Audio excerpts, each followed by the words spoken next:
that right on back. You heard me. I heard you. And you heard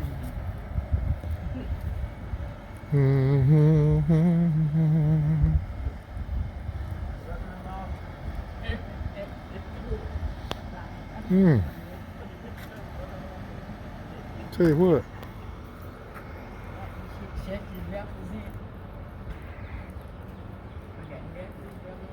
Yes.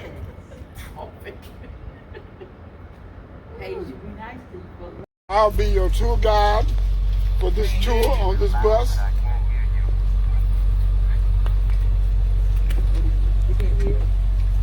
My name is Zebedee Taylor, and I'll be your tour guide this morning. Luca will be the tour guide on the other bus. And we hope you enjoy this experience.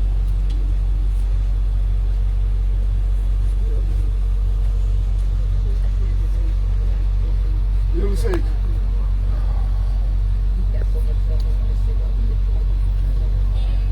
You'll see.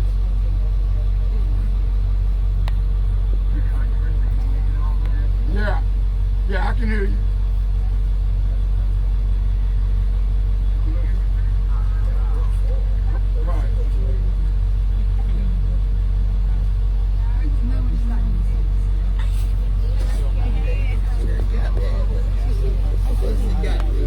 Huh?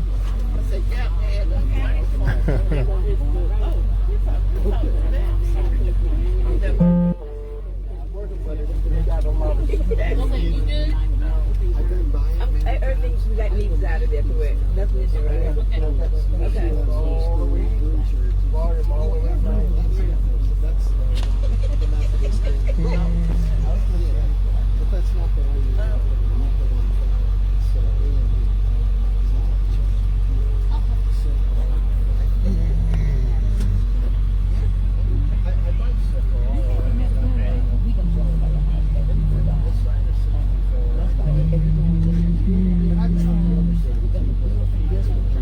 Hope you're ready to go.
He followed the police officer. They have the route.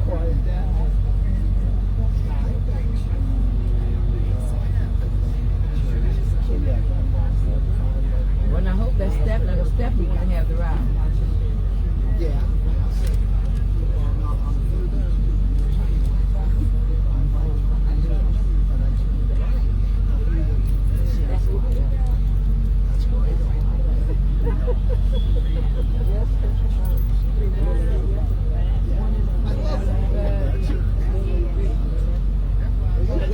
Okay. Yeah.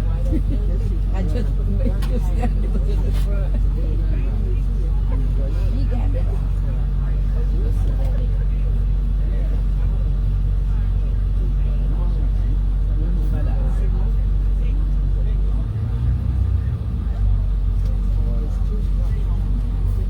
Yes. Yeah, you.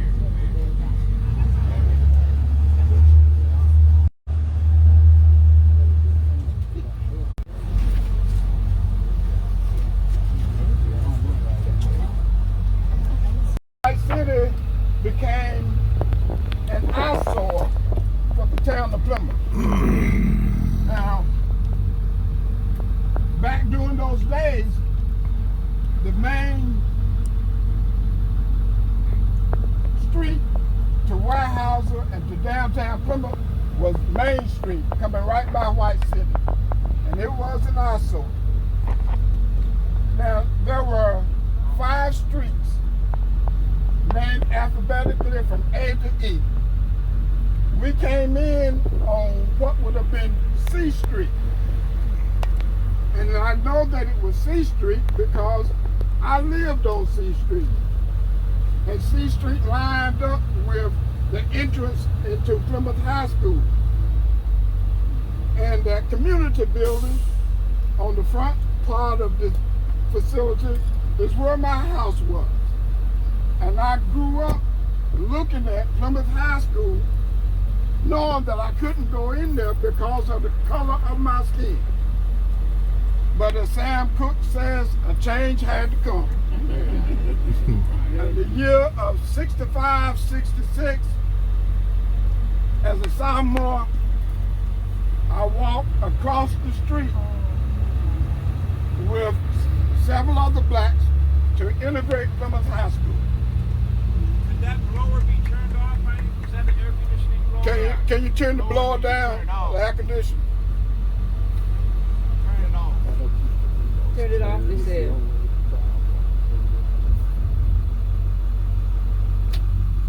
Oh, there we go. Okay. Now we can hear you. Yeah, we're going to hear you now. Okay. Don't repeat what you say. Go back. So the road we just came out of would have been D Street. We came in on C Street.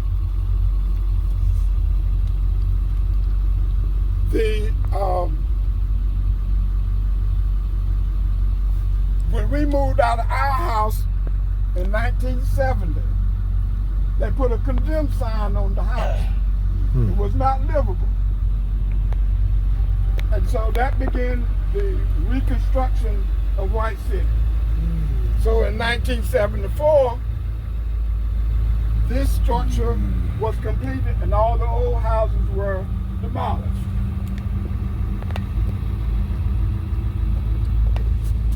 They changed the name to Plumbley Court. But people still call it what? White City. That's better known as White City.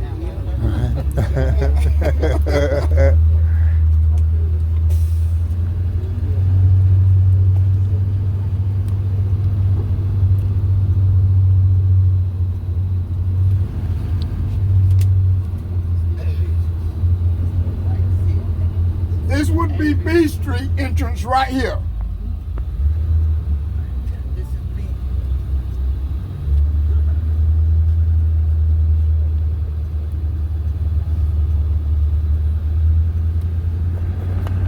A Street entrance would be right here.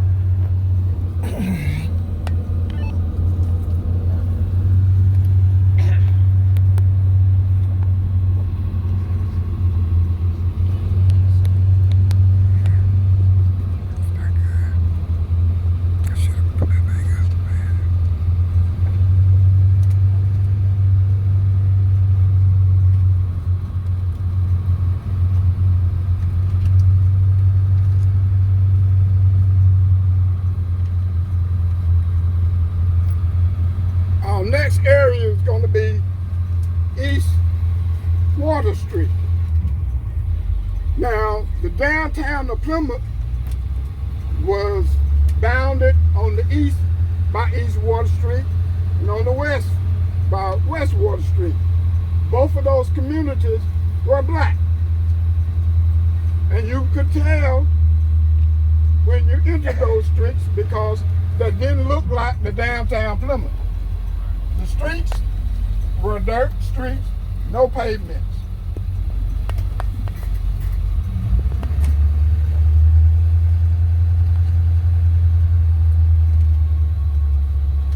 This whole area would be East Water Street. Right. All this would be East Water Street. Over to the left would be the black homes who lived on East Water Street. They were up on that hill. And the first house would be Miss Patty Davenport, who was a hairdresser, and Mr. Herbert Davenport, who built fishing nets. And across the street, would you believe, was the town dump. All the town dump was across the street along the Roanoke River. And so all the people had to breathe and look at that every day, 24/7.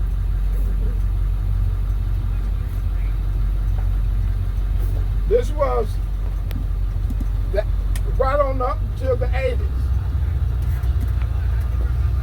Yes. Now, when the federal government got a grant to come in and purchase the land from these black owners, most of them moved out on Bradley Road. They cleaned up the dump, the town dump. That these lots are still vacant because the grant required that no resident could be purchased on that land. Because the concern was they removed black folks out and let white folks buy the land. But the grant required that the land could not be used for residential purpose. That's why it's still vacant. Sure.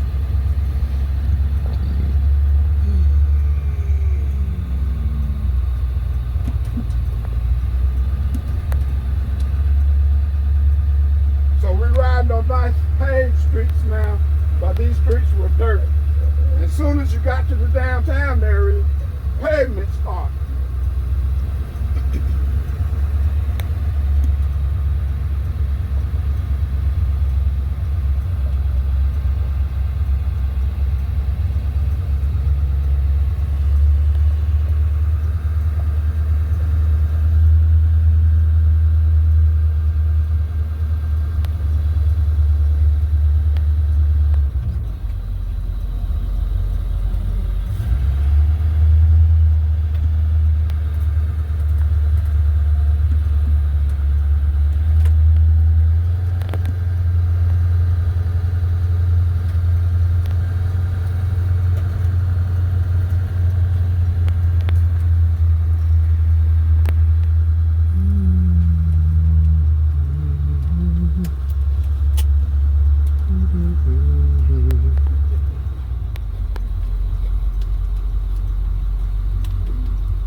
To the right is the Latham House, Charles Latham, from 1850 to 1886.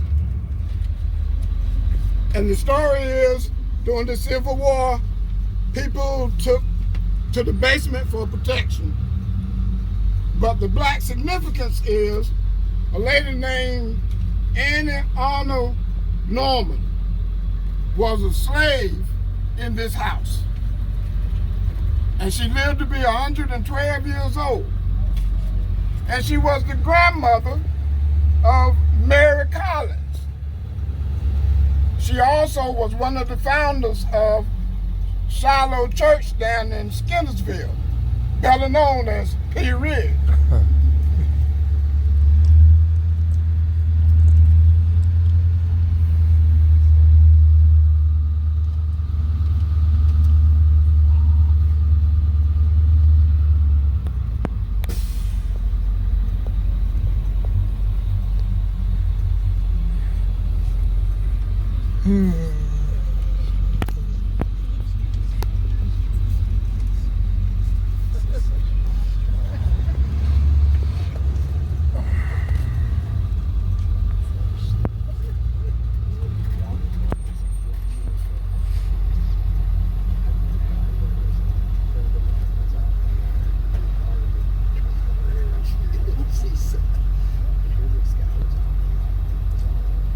This next house on the right belonged to Jerry and Nancy Johnson.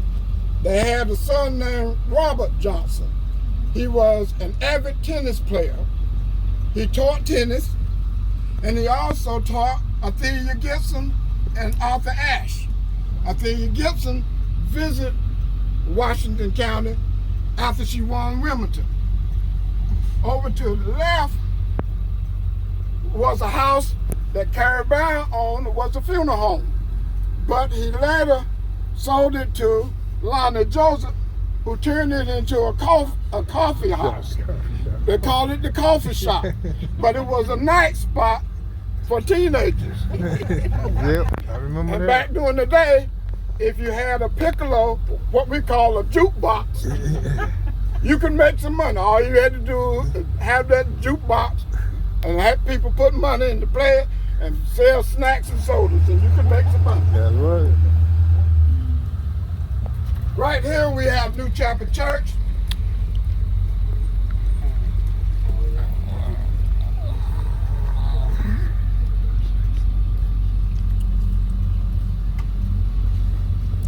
New Chapel Church was founded by Abraham Mebane, who was a runaway slave from Berkeley County.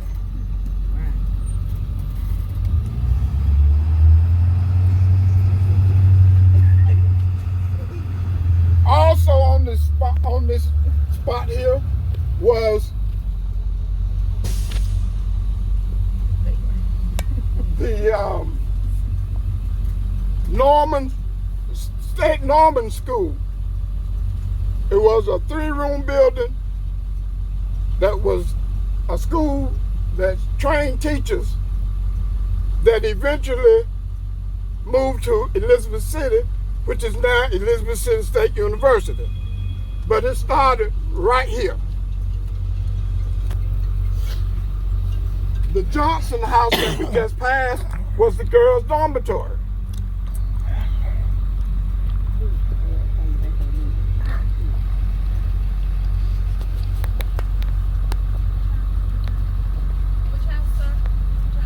The Johnson house that we just passed on 3rd Street.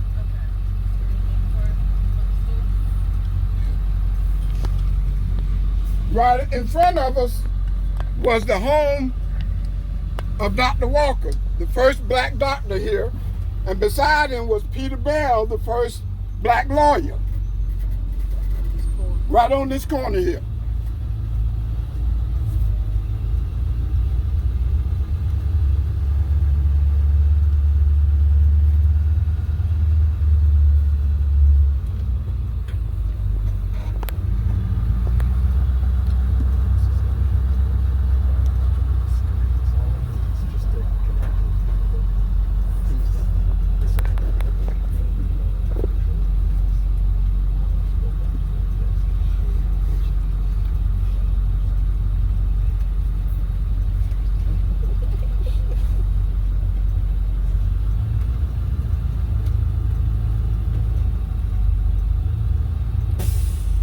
We're now passing the house of Mr. Edison Tower, who was an esteemed teacher at the 4th Street School that we'll be passing in a few minutes.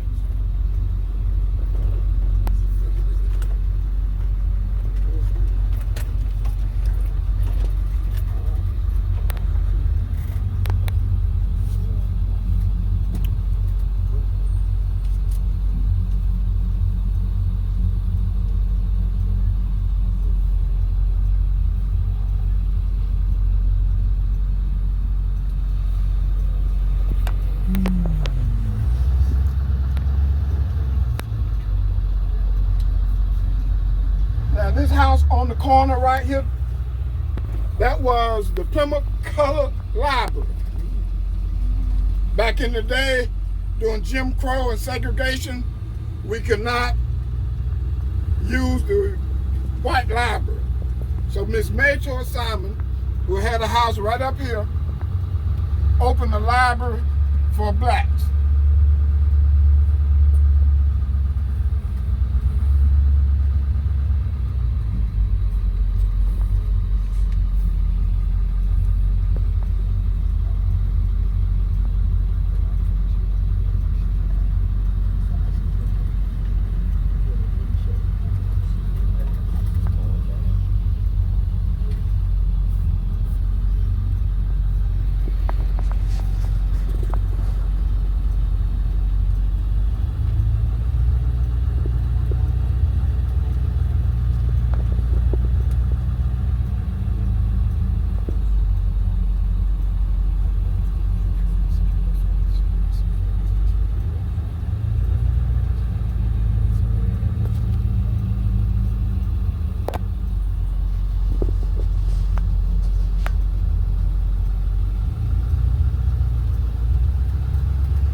We are now entering the grounds of the 4th Street School.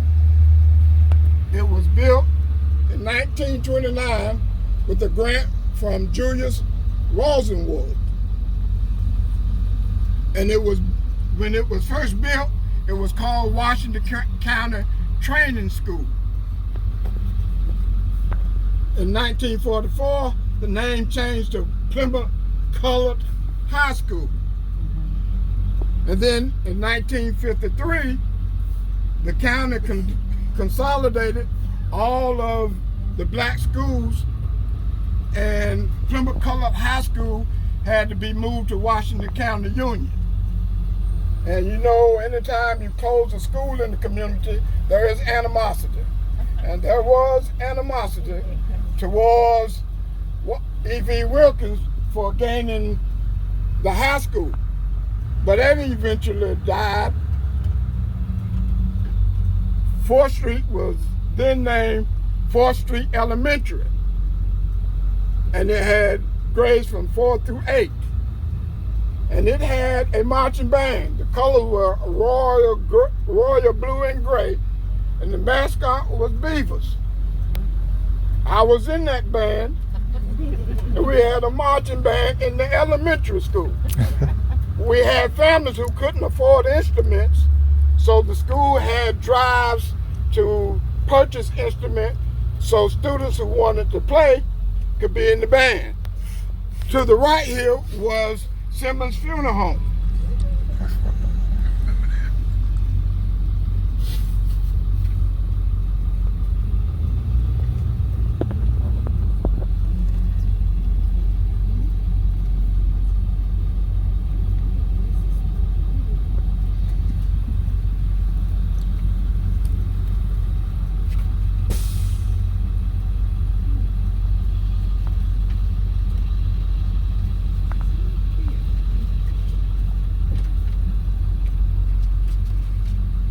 We are now turning on the Madison Street. The Madison. It was the Mecca. That's it. This building here was Fagan's grocery store. Yep. Across the street was a multi-purpose building. They call it the Hall. That's right. I got some folks who can testify. That's right. Downstairs was a barber shop. And also Chaos Brewer had a jukebox nightclub on the second floor. They called was the Dreamland, but later Anthony Jordan had a pool table, a pool hall. Behind John Lee House was the Freedom House, was the Southern Christian leadership had during the Civil Rights Movement. Now, Madison Street was a street of entrepreneurs. Whole lot of folks had their own private thing going on. So anytime you wanted some entertainment or just wanted to be seen, you had to come down Madison Street. That's right. This is where it was. Over to your right, Duke Hogan, Mr. Harris had a sandwich shop. Over to the right, Mr. Davenport, we call him the Peanut Man. Right. He sold peanuts all over town. This house here was the home of E.J. Hayes. He was the principal of E.J. Hayes in Williamston. And that was an all-black school as well.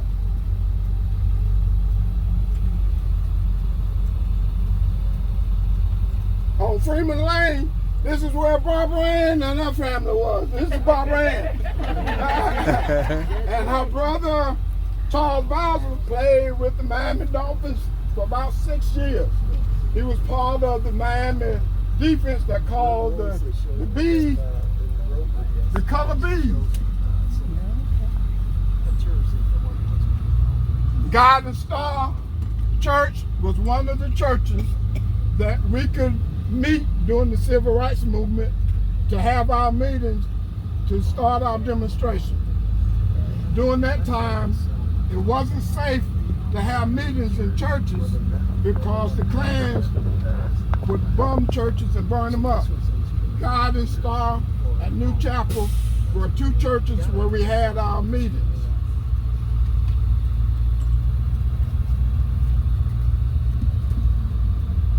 The bottom.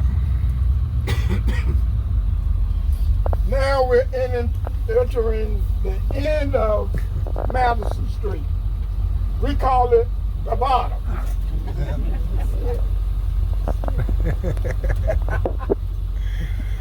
A lot of history down here. Yeah. Further testifying.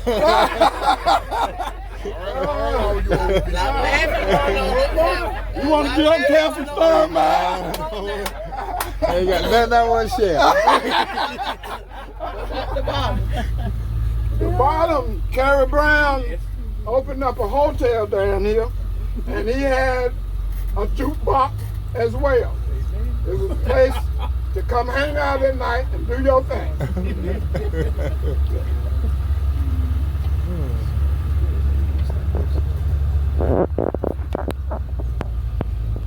Carrie Brown was also the first African American who ran for sheriff unsuccessfully. During that time, we didn't have a lot of African Americans registered, but things changed.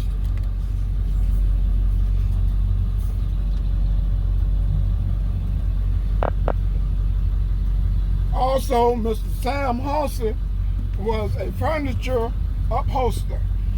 He had his business down here, but he also had a business in the basement of Evelyn Furniture Store downtown.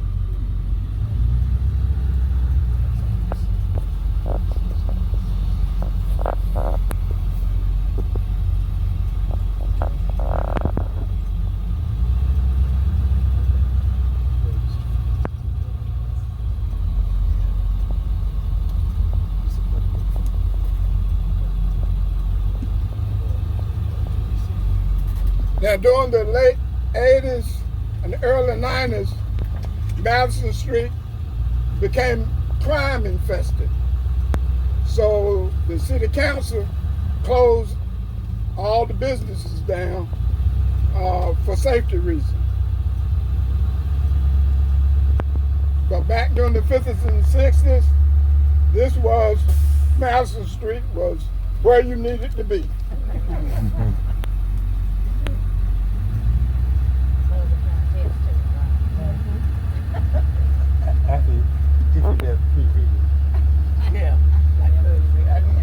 Yeah, now you go to P. Ridge because they stayed up on the all night.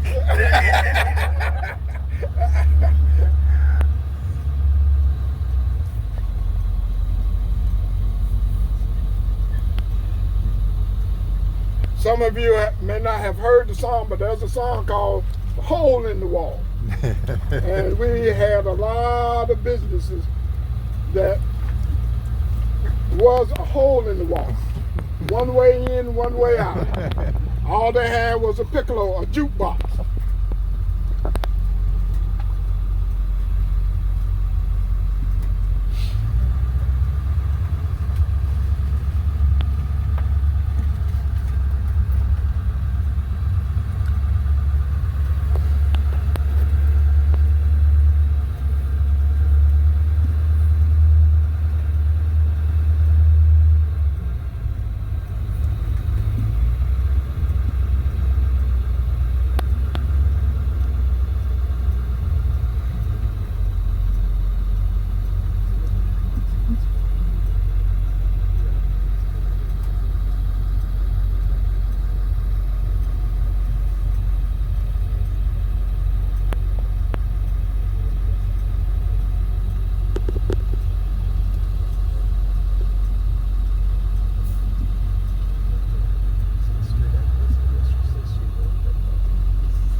All of you know that this blue building is Washington County Recreation under the direction of Randy Fulford.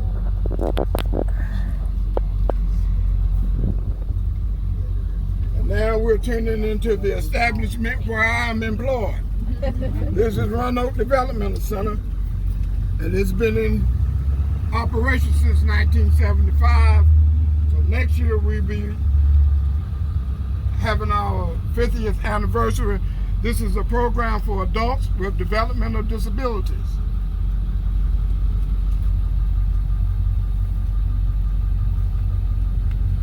I started here in '92, but before then I was working at Thailand Mental Health Center and opened the first full-time mental health agency in the county.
Down Fifth Street was another hole in the wall night spot juke joint.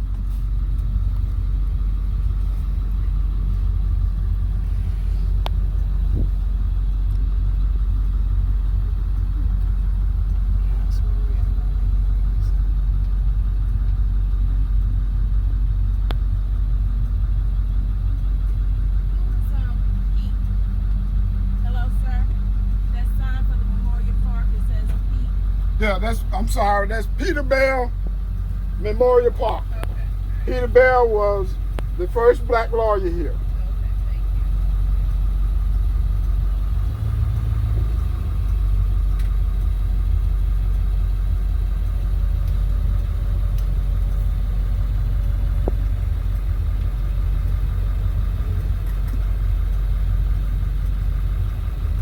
So is that area where he grew up? Is that what? He lived on the corner of Little Court and Madison Street.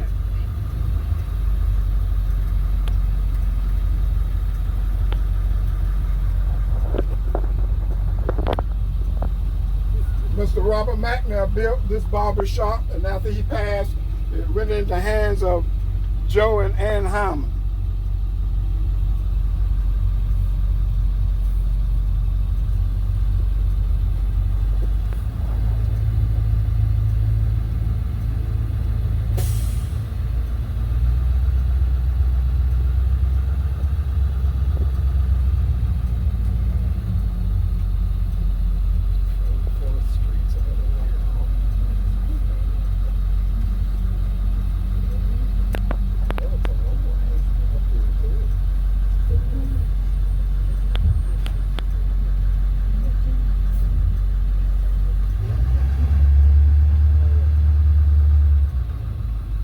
Now, a block down to the street to the right is the corner of 3rd and Washington Street. That is where the Ku Klux Klan met us during a demonstration one night. We got to the corner, that corner, and we were surrounded by Klans dressed in their white, and it was definitely a frightful time. I was a part of that. I was a teenager at the time, and so the organizers at the march had the adults up front, and because we were children, we were at the back of the line.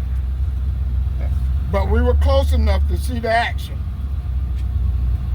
If you Google Ku Klux in Plymouth, you will find the story that the plan was to shut off the town of Plymouth and do major damage to the black community.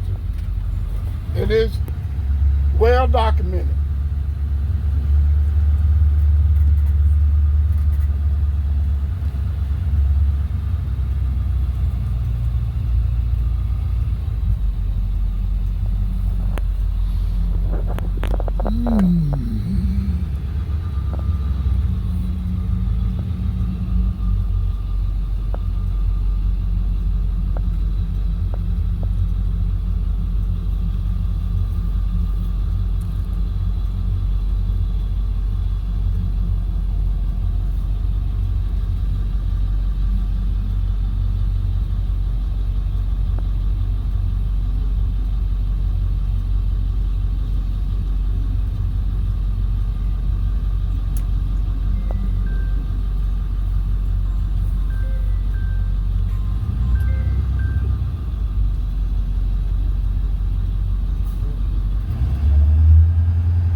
Over to your right, a man by the name of Mr. John Hall had a cleaners right in this spot.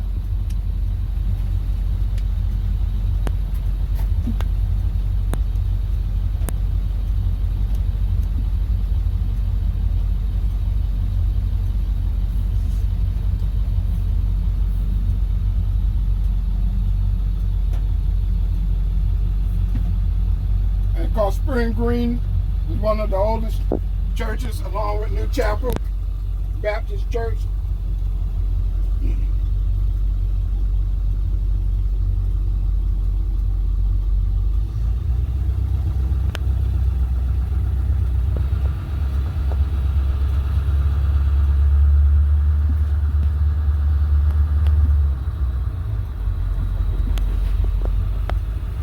On this vacant lot on the left was another black doctor by the name of Dr. Mitchell.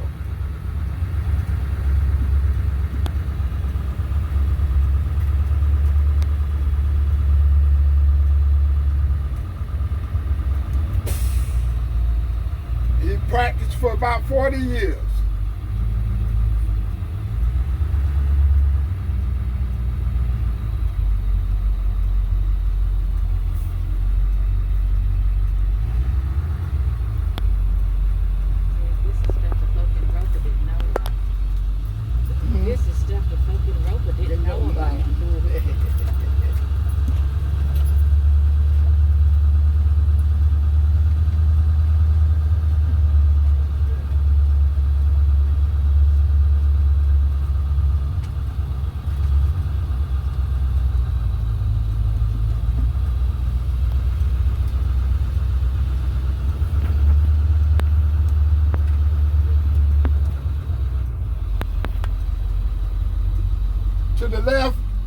approaching the Armstead house.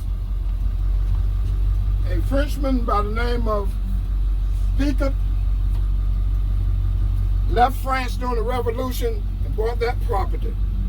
He later sold it to Charles Armstead. His descendants eventually sold it to Reuben Pettiford, a black man who was a free man. And the Pettiford descendants stayed in that house until about 2000. You all may remember Miss Gladys Pettiford. She was the last person living in that house. And in 2011, the family donated the house to the town of Plymouth.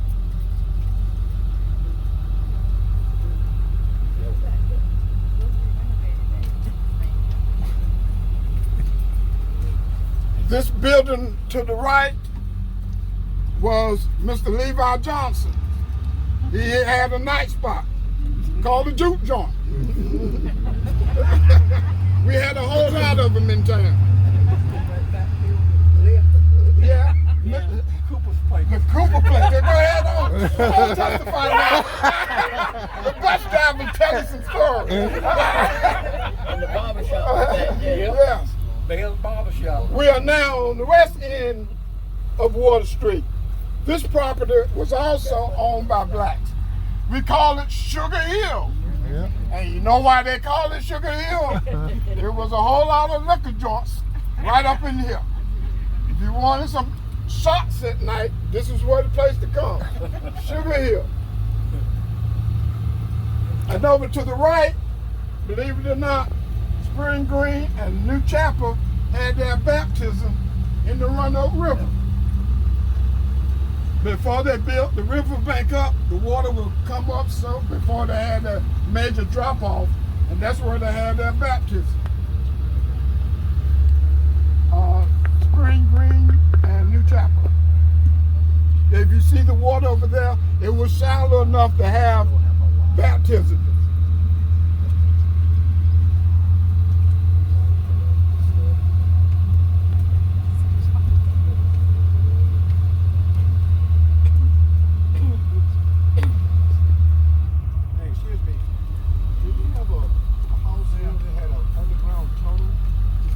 This was supposed to have been the Armstead house, supposedly, yes. I do know there was a cellar in that house because I've been in the house. Oh, okay. And it was said that it tunneled to the river. It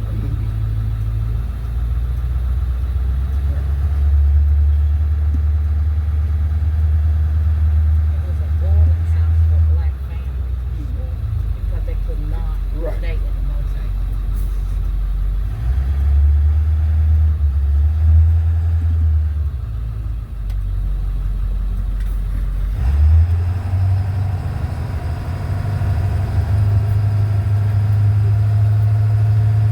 This is West Main Street, and this was another black neighborhood.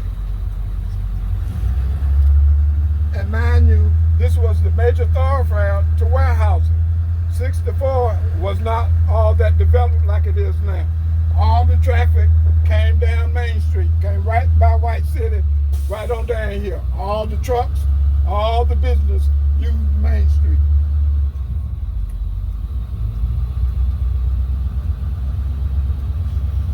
On the left is the restaurant that was owned by James and Myrtle Williams.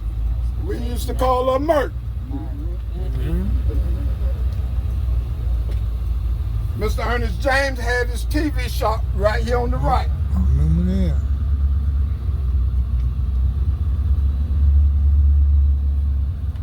On the left, Jim Cooper had a taxi stand.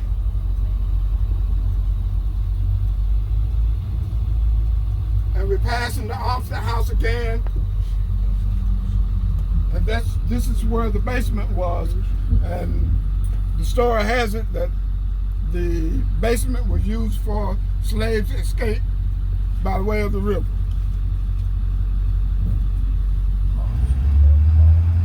This is Corden Park to the left. Mr. Corden was one of the first black, was the first black on the city council and the mayor pro tem for many years.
Over to the left is Carl Variety. This is her first shop. But in this area also was a white establishment called the Green Oil Station that sold sandwiches to black folks in the back door. Couldn't go inside the front.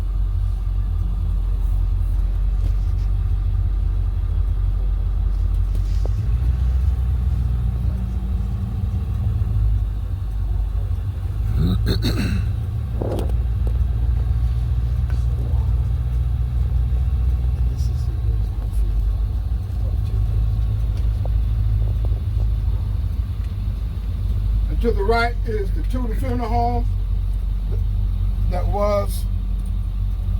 that serviced the black community for many years, and of course they've moved now on 3rd Street and they have a cemetery in the back. They moved on Washington Street. Mr. Puckett had a TV repair shop in this area.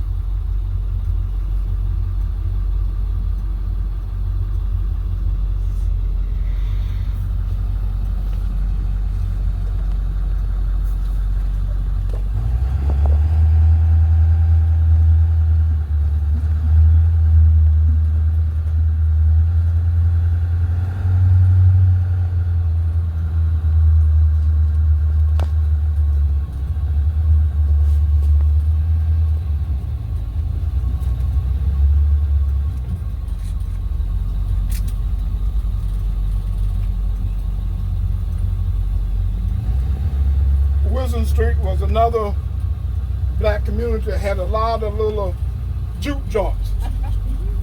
Now, there wasn't a lot of crime back during those days, but we had a lot of entertainment spots we called juke joints. Jesse Armstead had one over to the right.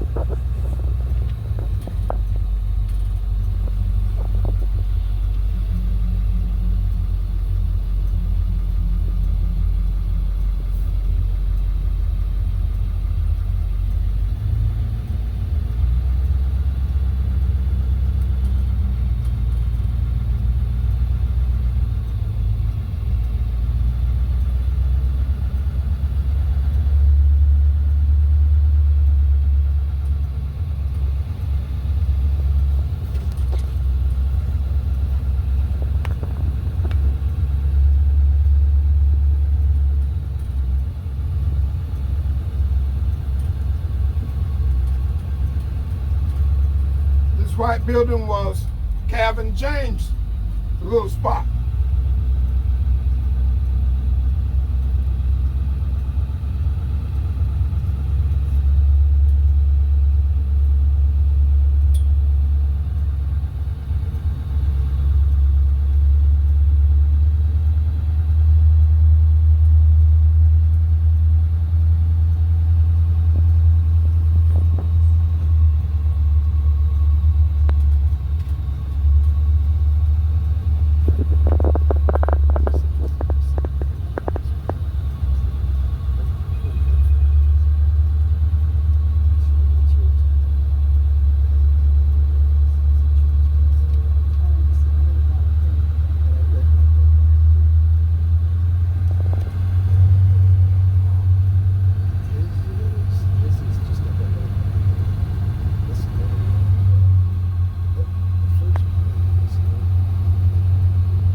Shallow House was a rest home ran by Miss Elsie Sissy Hyman, but she was also a midwife.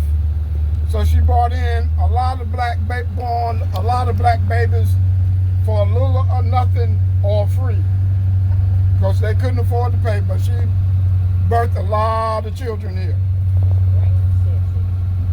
Beg pardon? Romeo used to call her Grand Sis. That's right.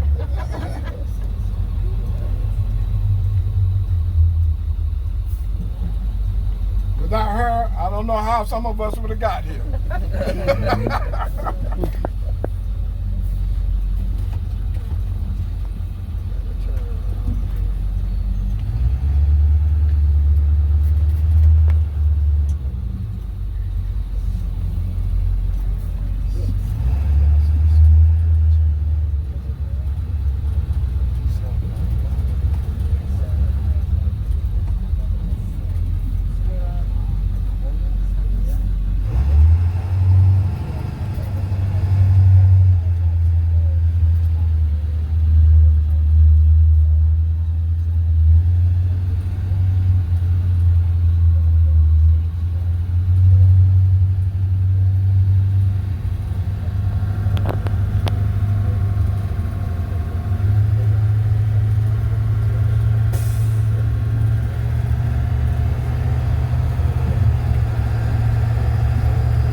Back over to the right, but it was off limits to African Americans. It was the country club. Yeah, the country club, yeah. Yes, it is actually open to anybody who wants to join.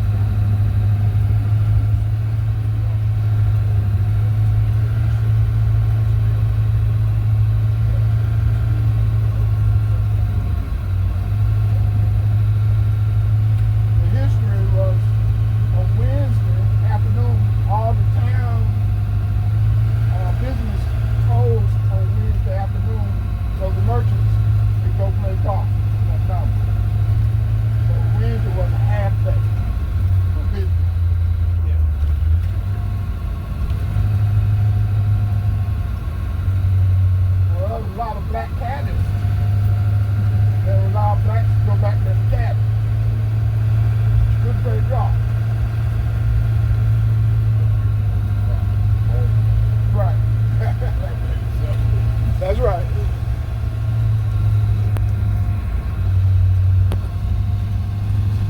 So during the 60s and prior to,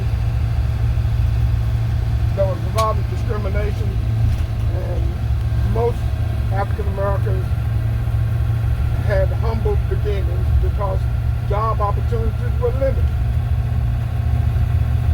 And so folks had to try to make a living one way or the other. That's why we had all those juke joints. That's why we had Sugar Hill and all those shot houses. People had to make a living.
talking about the black massacre that happened during the Battle of Plymouth. Yes. Yes, during the Civil War. That's never been talked about.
Now this is the corner where I thought my life was going to end when we met the Klans, right at this corner.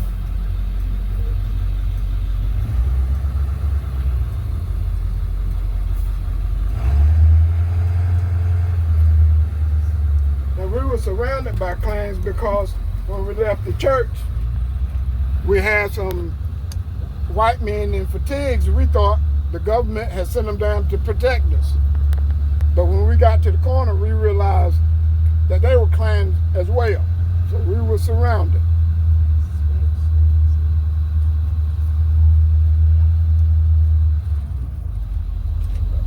Nobody died in that incident. We had two white gentlemen who were from the North who came down to be a part of the civil rights movement. They took most of the punishment. Because I was in the back of the line and I took out running. And I didn't think no white man in the road was going to catch me.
Section of 3rd Street was all white, and it was a way to get to 4th Street. But as black children coming from White City, we couldn't come through here. That's one of the reasons why they didn't want 4th Street built where it was.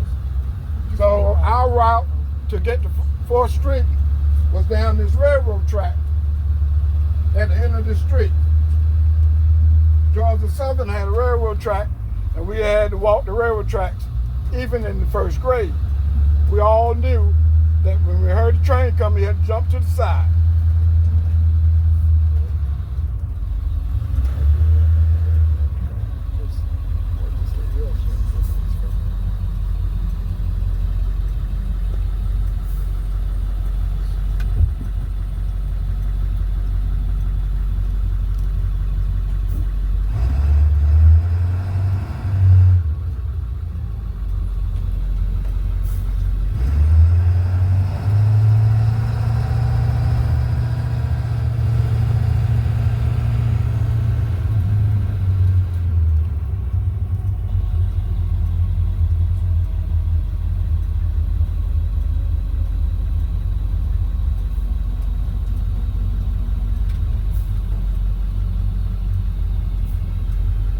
Some of you probably remember this establishment across the street was George Puckett Mechanic Shop.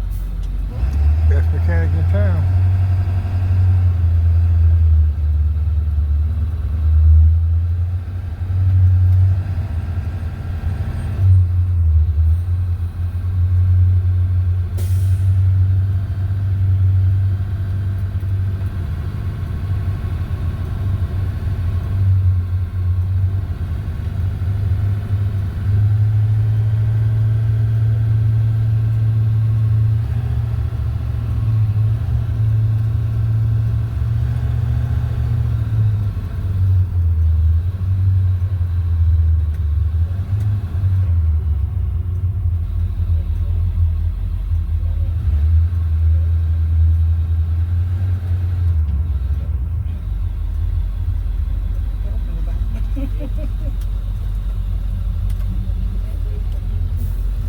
This is the end of the tour.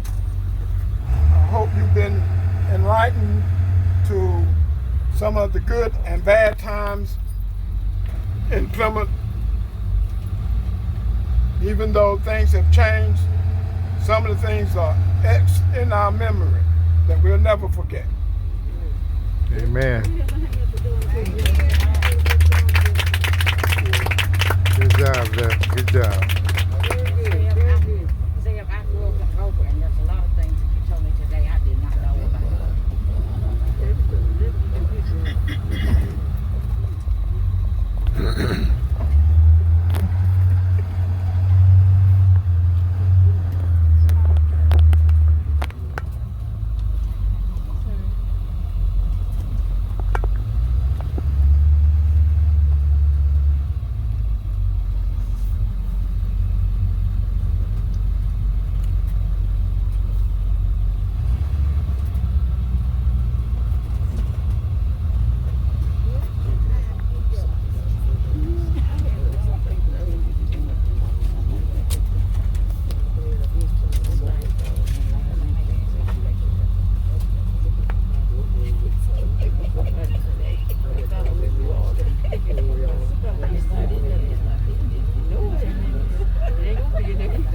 If you want to continue some history, let's meet Mr. James Williams down at the Martok Museum to talk about the Black Massacre. Again, we would like to thank Zebedee for a job that has been well done. We thoroughly have enjoyed him. By all means, give him a hand. I also like to thank each and every one of you for taking time out of your business schedule for coming out to take this tour, and hope you enjoyed and learned something. We are asking anyone that will to give us a donation for the Washington County African American Museum Art Center, and I have I'm holding a basket up here, as well as we have a token of our appreciation when you come to take the tour.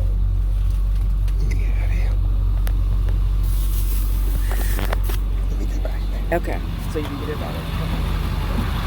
Walking back some old memories in the front. Thank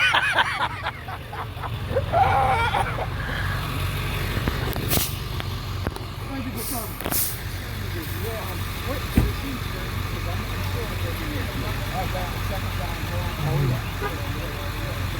All right, how you doing?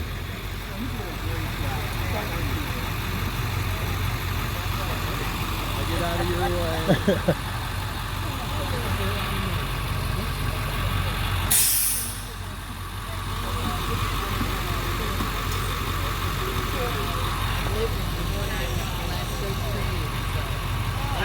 You haven't seen my I'm Mr. Fuzzy. Did you get my pic? Yeah. Wait a minute. Trust me, I got you. Oh, you did? I did.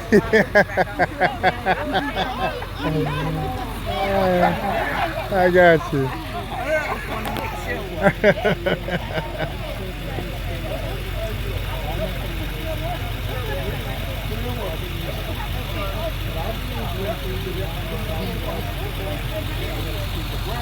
I've been there for over 30 and stuff, you know. I was working for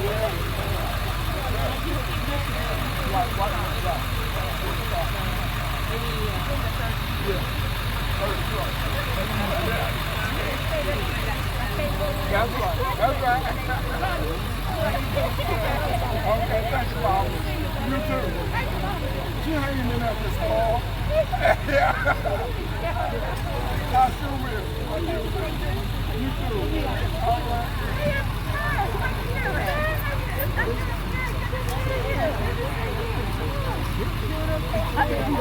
Yeah. Loving it. I don't really know that Hey, Ms. Robin. Doing fine, doing fine. Thank you. So you graduated 96? 86. 86. Oh, you sick? Okay, 86, okay. Yeah, because my daughter graduated in 96. Yeah. That's Paula's daughter.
Huh? Did you hear a lot of the history? Yeah, yeah. Dry run.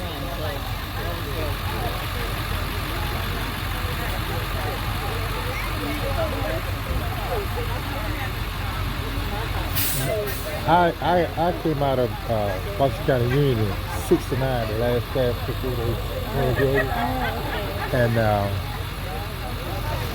I went down to Cookmill to Southport Drive, and they sent me to Swiss Swallow. That's where they took 99 and gave me a room and a shovel and took me in between. Sure is. Appreciate it, man. My mind is. I knew exactly what you mean when you said. You want me to set it up over there?